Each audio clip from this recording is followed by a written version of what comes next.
आपके पास आए हैं ताकि आपको वैक्सीन लगा सकें, आपकी सेहत को यकीनी बनाया जा सके। तो मैं तमाम शहरियों से ये मुद्दबाना गुजारिश करना चाहूँगा और इस मैसेज के साथ कि मैं आपको तलकीन करने से पहले वो ख़ुद काम कर चुका हूँ। मैंने वैक्सीनेट कराया है। मेरे साथ सादिया जावेद साहिबा हैं, MP हैं, इन्होंने वैक्सीनेट कराया है। मौज़म कुरैशी साहब ने कराया है, डॉक्टर साहब ने कराया है। हम सब हाथ उठा के कह सकते हैं कि हमने कराया है। हम आपके सामने खड़े हैं, हमें कुछ नहीं हुआ अल्हम्दुलिल्लाह। सेहत अल्लाह ताला देता है, ये बात सही है, लेकिन अल्लाह ताला कहता है कि ख्याल रखो। हम सबको ख्याल रखने के लिए मास्क पहनना है, SOPs को फॉलो करना है और ये वैक्सीन लगवानी है। जो लोग हुकूमत के नाक़िदीन कभी कभार हुकूमत के ऊपर तनकीद करते हैं कि आपने बंदिशें लगा दी, लोग परेशान हैं, मैं उनको भी ये कहना चाहूँगा कि किसी हुकूमत को बंदिश लगाने का शौक़ नहीं होता। हर हुकूमत चाहती है कि फ्रीली चीज़ें हो सके, लेकिन कभी कभार हेल्थ की सिचुएशन ऐसी होती है कि हुकूमत को मुश्किल फ़ैसले, सख्त फ़ैसले करने होते हैं। वो सख्त फ़ैसले आपकी फलाह बहबूद के लिए होते हैं।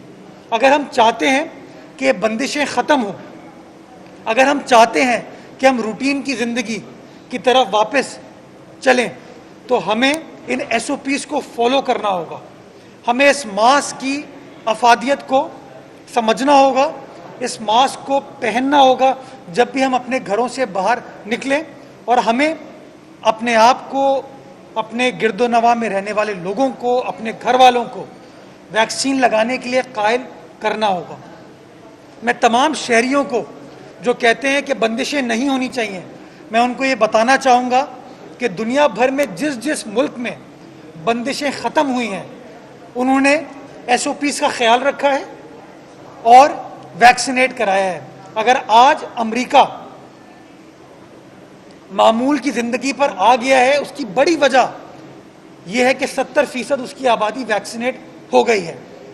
बरतानिया चले जाएं, यूरोप चले जाएं, बहुत ज़्यादा दूर नहीं, मुत्तहदा अरब अमारात चले जाएं, हम सब के कोई ना कोई जानने वाला, कोई रिश्तेदार वहाँ रहता है। वहाँ पर भी उन्होंने लोगों को कायल करने के लिए कहा कि अगर आप दफ्तर आना चाहते हैं, दुकान खोलना चाहते हैं, बिजनेस खोलना चाहते हैं, रेस्टोरेंट खोलना चाहते हैं, आप मेक श्योर करें कि आपकी इंतज़ामिया ने वैक्सीनेट कराया है। तो मैं शहरियों को गुजारिश करना चाहूँगा कि हुकूमत ने उस वैक्सीन को अवेलेबल किया है जगह जगह पर। तकरीबन 250 मराकज़ सिंध भर में वैक्सीनेशन के इस्टेब्लिश किए गए और ये नंबर कॉन्स्टेंटली बढ़ रहा है। तो जो ये वैक्सीनेशन सेंटर इस्टेब्लिश हुए हैं, इसका विज़िट कीजिए, यहाँ पर जाइए और प्लीज़ वैक्सीन लगाइए ताकि इस मुज़ी वबा से हम भी बच सकें और दूसरे भी बच सकें। बहुत शुक्रिया। पाकिस्तान जिंदाबाद।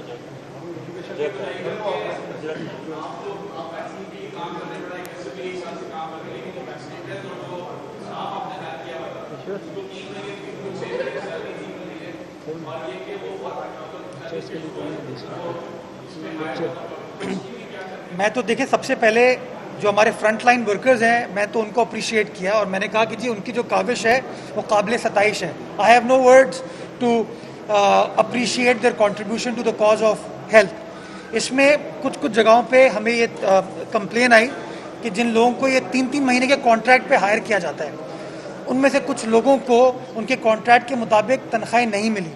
जैसे ये मामला वज़ीर आला के नोटिस में है, वज़ीर आला ने फौरी तौर पर सेक्रेटरी हेल्थ को हिदायत जारी की। बहुत सारे डिस्ट्रिक्ट्स में वो पेमेंट हो चुकी है। 1-2 जगहों पे जहाँ पर पेमेंट नहीं हुई, मैं अश्योर कराता हूँ कि वो पेमेंट कर दी जाएगी। इन लोगों ने काम किया है, आवाम की खिदमत की है, सिंध हुकूमत के लिए काम किया है, सिंध हुकूमत इनके साथ खड़ी हुई है। तनख्वाहें जिनकी रह गई हैं, रेस्ट अश्योर्ड स्ट्रेट अहकाम जारी किए जा चुके हैं कि जिन जिन के कॉन्ट्रैक्ट, क्योंकि कॉन्ट्रैक्ट चूँकि 89 डेज़ का होता है, उसको रिन्यू करना पड़ता है अगली पेमेंट के लिए। तो जब तक वो कॉन्ट्रैक्ट साइन नहीं होता तब तक वो फाइनेंस डिपार्टमेंट ऑडिट वाले पेमेंट की इजाज़त नहीं देते। तो वो टेक्निकल इशू था, उसको रिजॉल्व किया जा रहा है। बट रेस्ट अश्योर्ड जिसने काम किया उसको तनख्वाह इंशाल्लाह मिलेगी।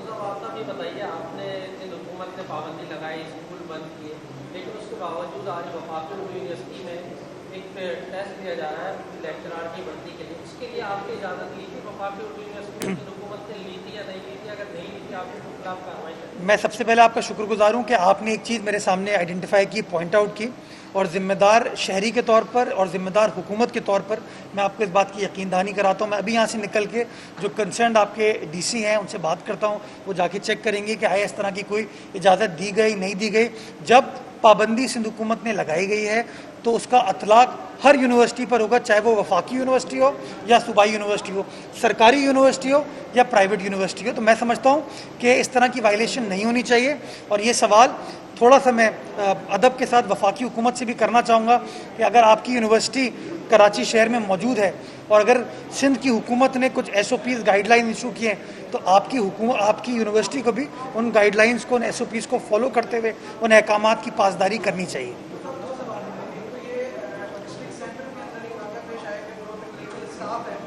कौन सा स्टाफ? सॉरी,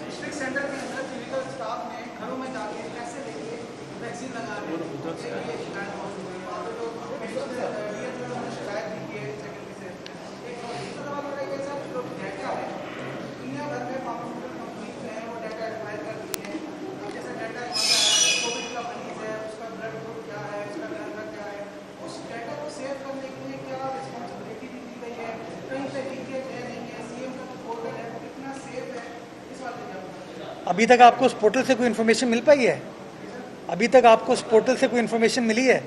अनलेस जब हम इशू करते हैं, that shows it is secure, that shows कि आपको नंबर वही मिलता है जो हम लोग by way of press release या मीडिया टॉक के थ्रू कन्वे करते हैं, ट्विटर के जरिए कन्वे करते हैं। तो दैट शोज़ कि माशाल्लाह पिछले 1.5 साल से वो अच्छे सिक्योर अंदाज से चल रहा है और बड़ा प्रोफेशनली उस पोर्टल के ऊपर काम होता है। जो आपने दूसरी बात की डिस्ट्रिक्ट सेंट्रल की कि लोगों ने पैसे दे के वैक्सीन लगवाई है, मुझे हैरत हो रही है। कम से कम 10 वैक्सीन सेंटर तो मैं स्टैब्लिश करा चुका हूँ, इनॉग्रेट किया है। हर जगह मैंने मीडिया को कहा है ये वैक्सीन मुफ्त है, तो आप क्यों अपने पैसे खर्च करने की कोशिश कर रहे हैं?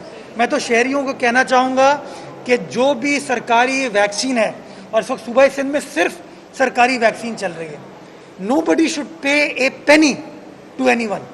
अगर घर जाने के लिए देखिए बीच में कुछ प्राइवेट अस्पताल को ये इजाज़त दी गई थी कि आप घर पे जाके वो कर सकते हैं, वो भी अब विड्रॉ कर ली गई है। इस वक्त 1021 सरकारी हेल्पलाइन नंबर है सिंध गवर्नमेंट का। जो लोग लेट से पैरालाइज्ड हैं, डिसेबल्ड हैं, जो कि फ्रीली वैक्सीनेशन सेंटर नहीं जा सकते, उनके लिए ये फैसिलिटी सिंध गवर्नमेंट ने इस्टेब्लिश की है, जहाँ पर हेल्थ डिपार्टमेंट का अमला आपके घर पे आता है और वैक्सीन लगाते हैं, and they are not charging a penny. मैं गुजारिश, देखिए प्रॉब्लम ये होती है कि हर शख्स कोशिश ये करता है कि मुझे उठ के ना जाना पड़े, मुझे घर पे लगा दी जाए। तो नेचुरली वो लोग खुद मॉनिटर करते हैं चीज़ों को कि कौन सा शख्स इस एम्बिट में आता है, कौन सा शख्स नहीं आता। तो उसमें कभी कभार दुश्वारी हो जाती है, लेकिन वो सर्विस 24/7 अवेलेबल है। और मैं शहरियों को एक और चीज़ कहना चाहूँगा कि इवन टेस्टिंग भी आज भी सिंध हुकूमत फ्री ऑफ कॉस्ट कर रही है।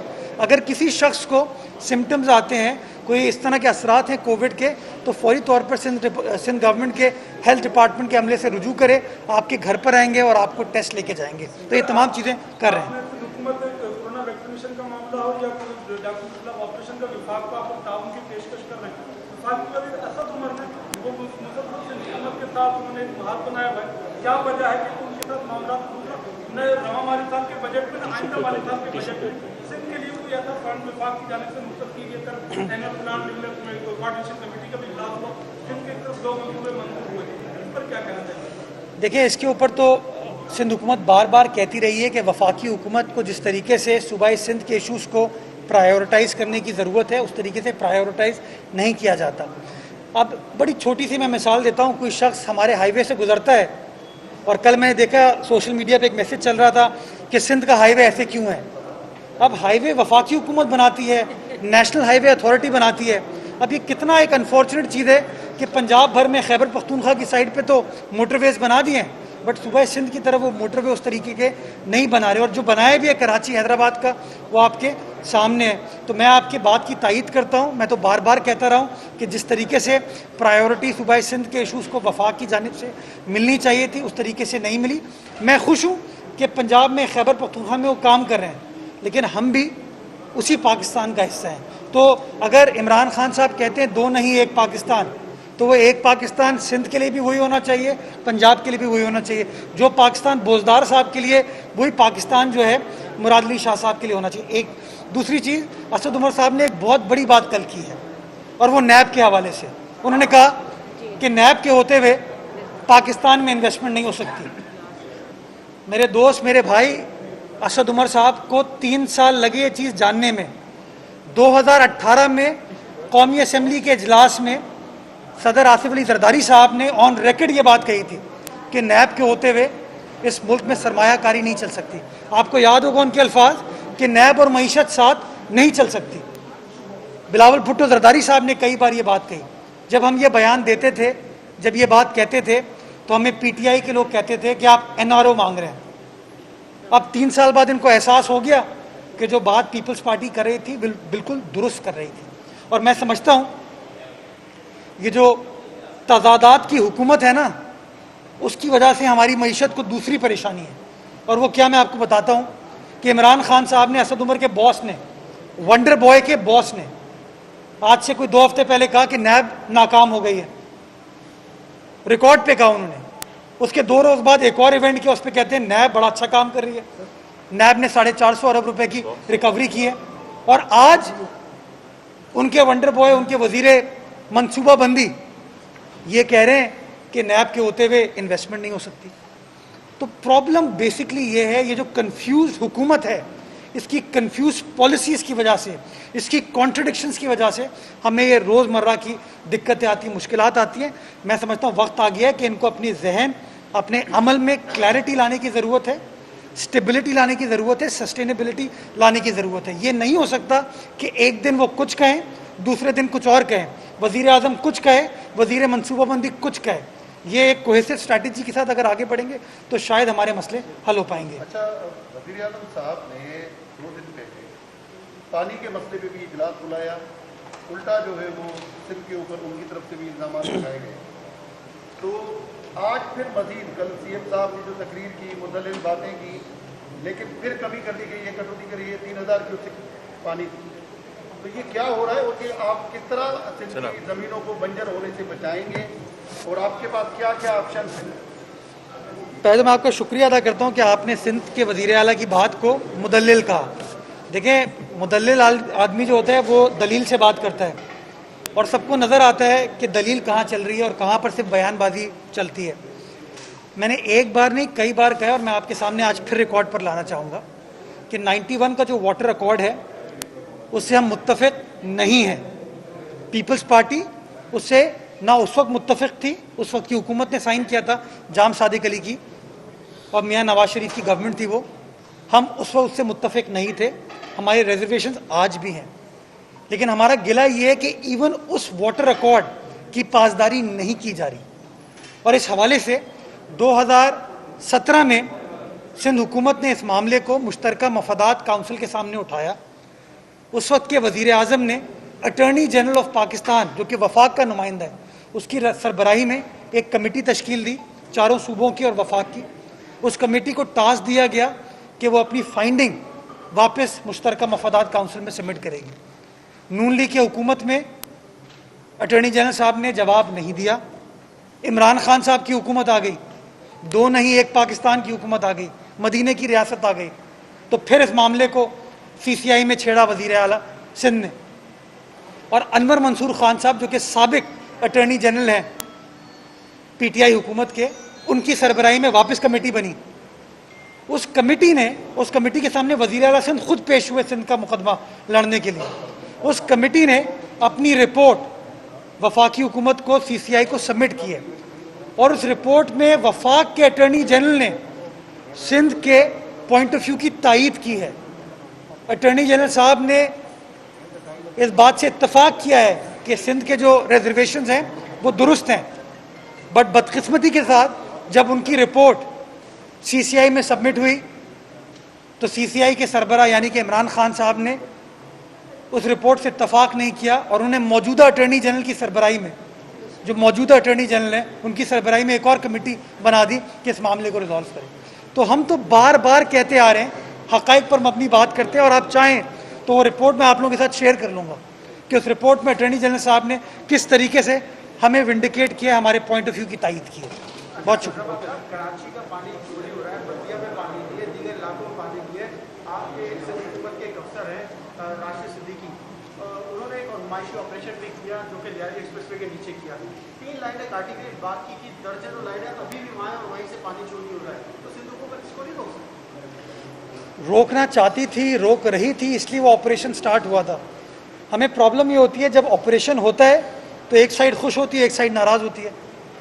प्रॉब्लम ये है, और उसके ऊपर लोग अपने सियासी अज़ाइम को पूरा करते हैं। मैं समझता हूँ कि हम सबको समझने की ज़रूरत है कि कराची के अंदर पानी की शॉर्टेज है। क्यों? क्योंकि कराची की आबादी में जिस तरह एक्सपोनेंशियल राइज माजी में हुआ है, उसकी मिसाल आपको पाकिस्तान में कहीं नहीं मिलती। कोई कहता है 2 करोड़ की आबादी है, कोई कहता है 2.5 करोड़ की आबादी है, कोई कहता है 3 करोड़ की आबादी है। सेंसस के रिजल्ट में वफाकी हुकूमत कहती है 1 करोड़ 60 लाख। वज़ीर आला सिंध तो इस पर मुकदमा लड़ता है, लेकिन मुत्तहिदा कौमी मूवमेंट वाले, GDA वाले, जो कि बार बार अपने आप को चैम्पियन कहते हैं इन इशूज़ के, उन्होंने मुकदमा नहीं लड़ा।